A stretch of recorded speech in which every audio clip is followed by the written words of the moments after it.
Bawal na. Ako ganito. Tama ka na, tapos... Iyo. Sala ka. No, aling mali. Aling. Mali yung ano namin intro. Makakanggal.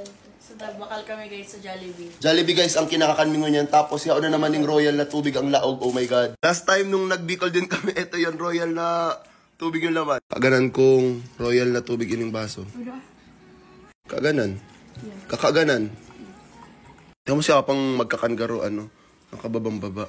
Ay guys, alam nyo ba, may manarisim to si Apang. Ano?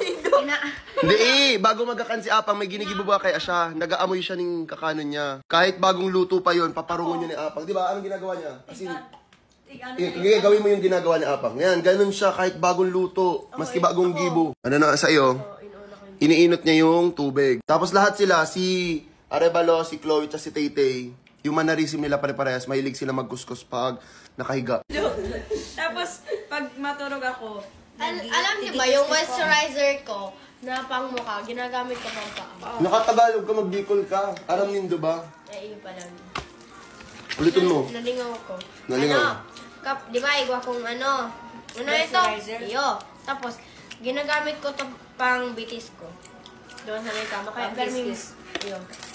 Kaya guys, yung ano nila, yung foam nila, sobrang dumi kasi yung makeup po nila nagkukuskusan doon. Ano? Ano baga? Mas maganda kapag pinagpapawisan papaamo. Ano? pag sa sobrahan sa kiss-kiss, pag mainit, masiram sa... Siram? Masiram. Iyo. Kung lumabas do sa FYP mo, sana taga Bicol ka, or kung hindi ka taga Bicol, comment mo kung ano location mo. Ano? Nalamitan mo. Ayan, nagkuha si Arevalo sa chicken ni Apang.